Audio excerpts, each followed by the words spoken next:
Hey, good afternoon, my people. What's up? Hope and trust that all is going good. I'm good. Today is what? Friday, the 15th day of May, 2026, and the time right now is 31 minutes after the noon hour, 12:31 p.m.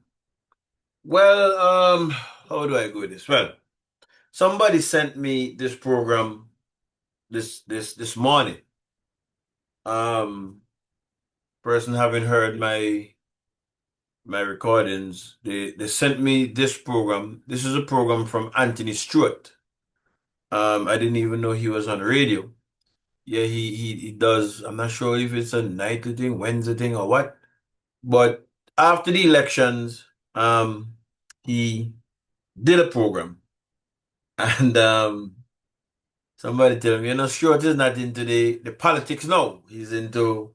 I think he's into finance, them financial things, retirement plans and that kind of stuff. And they tell me that Stuart is a Christian. So, hey, big up yourself, Christian. Stuart, haven't spoken to you in a while. Um, yeah, Stuart, I've been there. Every time I think was Stuart, I think of an exchange he and Serpent had.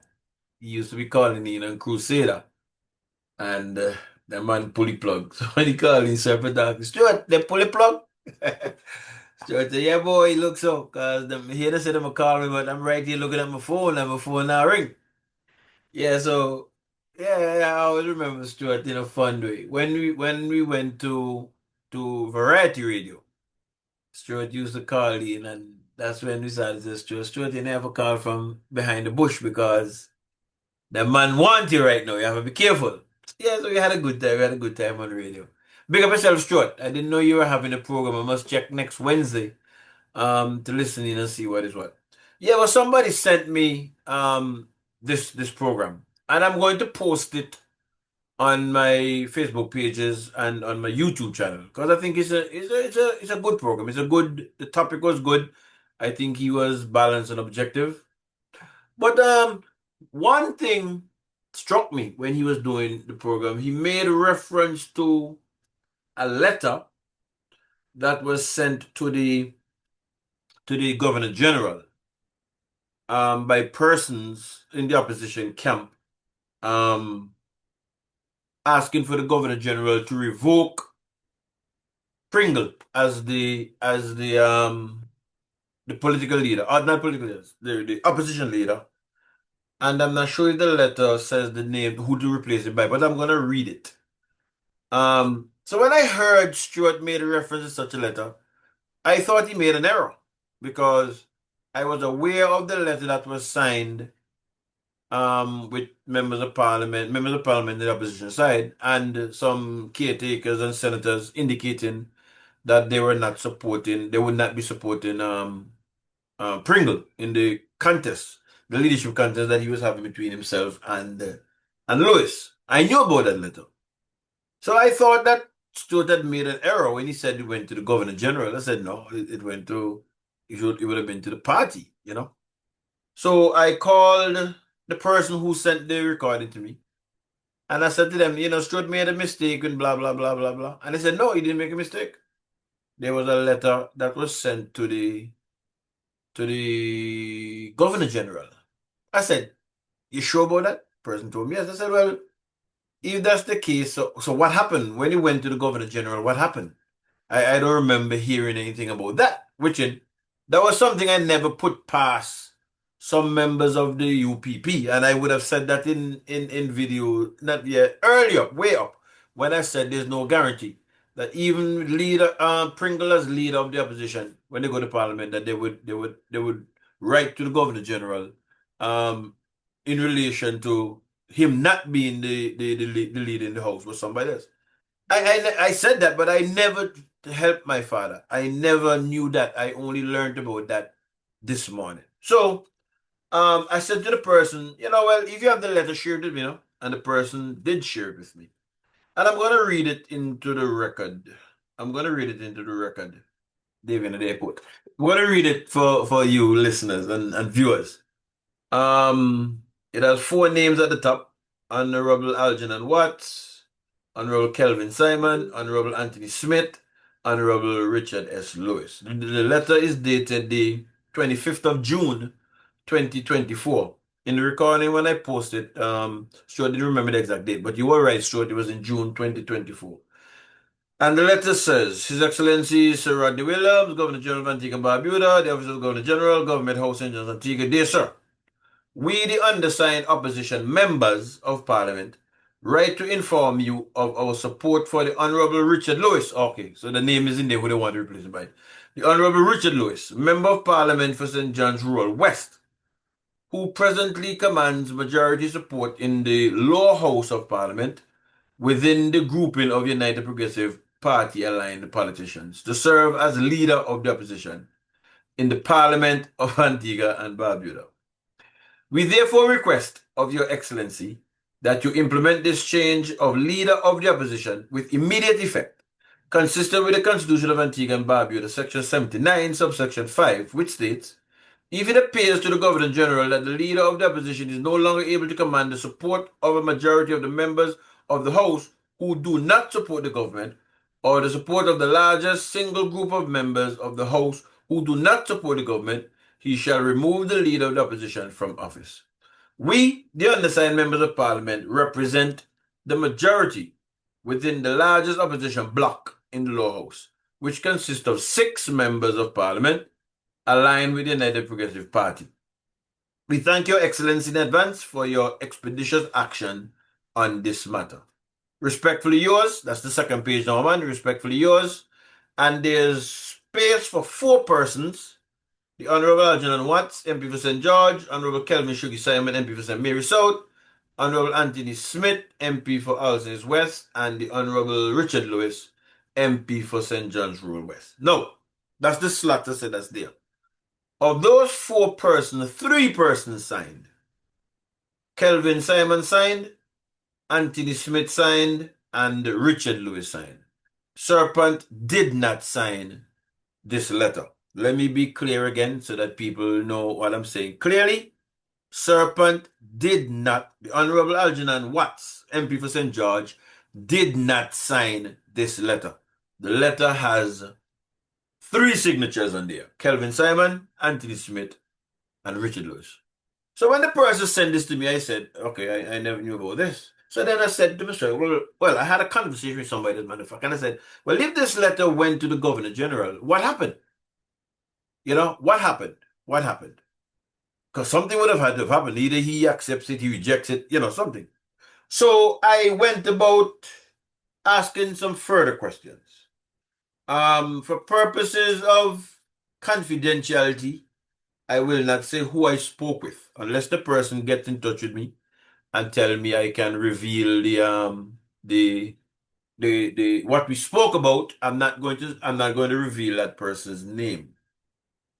But having spoken to the person advised me that Serpent was not on island when this letter and this signing thing came about. Right? The person told me that Serpent was not on island and he would not have signed such a letter after the convention would have spoken. I need to be clear with that and to be honest across the board because the truth must be told, right? So that's what the person told me. Serpent was not an island when this letter was signed up or whatever the case is, and he would not have signed it since he was finished with that after the convention was completed. That's what the person said to me. I have no reason to not believe what that person would have said to me.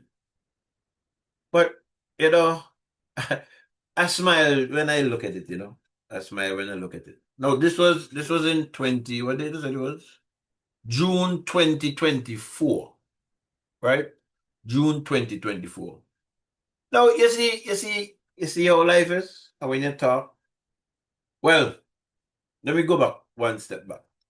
I spoke to persons in the United Progressive Party, and they told me that they learned of this letter when it was posted on social media. I've never seen it. This morning is the first. Today is the first time I'm seeing this letter. As a matter of fact, today is the first time I'm hearing that a letter of such was written and signed. It appears as if the letter never made it to the Governor General. From the discussion that I've had, the letter did not make it to the Governor General. But I would assume that with three signatures, they would not have the majority, right? Because it would be six people in Parliament, right? Yeah. So they would be three, so they would not have the majority. So maybe that is why it never went to the Governor General. But somebody leaked it. Somebody leaked it because if it is on social media, somebody would have leaked it. And I'm told by persons who should know that leaker would have been the same person who leaked to a media house the letter that was the first letter that I'm aware of, the letter that says that they were not going to support Mr. Pringle.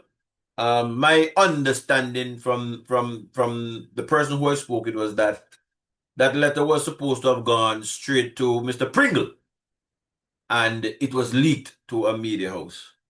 And the person is of the opinion that this too might have been leaked by that same leaker.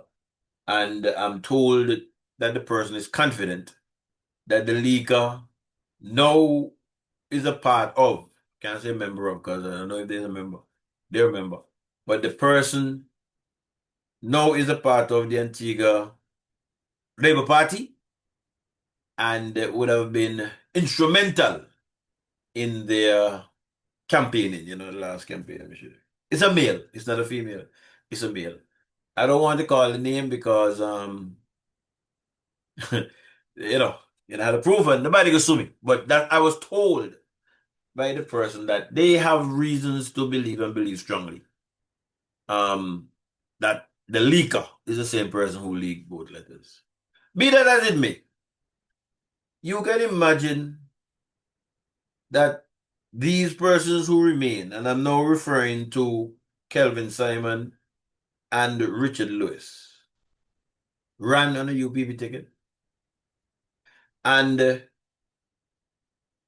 you can imagine further. Well, I can't say when it came to the knowledge of persons in the UPP, high up in the UPP. I know I spoke to persons high up in the UPP, and they told me they saw it on social media. I can't tell you when the person saw it. I don't know. I didn't ask that question. But assuming that it was seen prior to the general elections, they allowed them PPA to run on the ticket. One thing we must say about Gaston Brown, and I keep saying about Gaston Brown, there was a time when there was talk that there would have been some collaboration between members of the Labour Party and members of the UPP to bring a vote of no confidence against the government. And Gaston said, and I'm paraphrasing, "Man, then go ahead. They can go ahead. When they go, make it dissolve Parliament or cause Parliament to be dissolved. And then we'll go back to the poll. Let me see them win the seat by themselves, because they certainly would not be running on Labour Party ticket. So let me see them run on UPP ticket and win, or let me see them run as independents and win." And the UPP might have been in a position like that. And they certainly didn't go the way that Gaston Brown would have gone. And I've said it before now. I've said it before. Shugi could not run on my ticket. I prefer to lose the seat. Anyway, we're not going to go back into that. But don't talk about that. So we're not getting into that. But this letter, the 25th, you know what? I'm going to post it also on my my Facebook pages. I'm going to post this letter also on my Facebook pages to show the people in the UPP. You see, I wonder how much UPP people knew about this. The supporters I'm talking about. That they have Pringle as the leader of the party. But persons within the midst. And I want to separate Serpent from this. I want to separate Serpent from this. His signature is not there. He might not have had any knowledge of them putting the letter together and that kind of stuff. So I want to separate. I want to deal with those persons who signed. It is their right. It is their right constitutionally to go and say to the Governor General, hey, we don't want this. Our political leaders, we want this person. Yes, that's their right. But then how do they come back to the party when they're going against the party wishes? And I spoke about this confusion before. And when I was talking about it, I didn't even know about this letter. I didn't even know about this letter. And people tell me that Shuggie want to run for UPP again in St. Mary's South. People tell me the possibility exists that Richard Lewis may want to run again for the UPP in rural West. Well, Judge is my friend. I have Judge as a friend. I don't have nothing against Judge as a person. But Judge, not this one here. Not this one here, Judge. Not this one here. Until we come together again later, because I'm going to do another video a little later. I don't have the time now. And I don't like to put, things together. I like to do them separately. I saw a headline where the government is now looking at boards, and I want to touch on that because there's a particular person who would have been associated to two statutory bodies at least. And so far, those statutory bodies combined would have paid out close to $2 million. I think I want to touch on that a little later.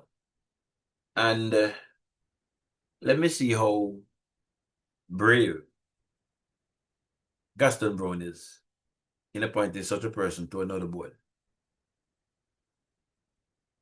All I'm saying again, because I want to use my words carefully, this person was associated with two statutory bodies over the last, let me say 15 years, so I'm wrong. At least. And for at least two of them, they would have paid out close to $2 million for persons who were unfairly dismissed.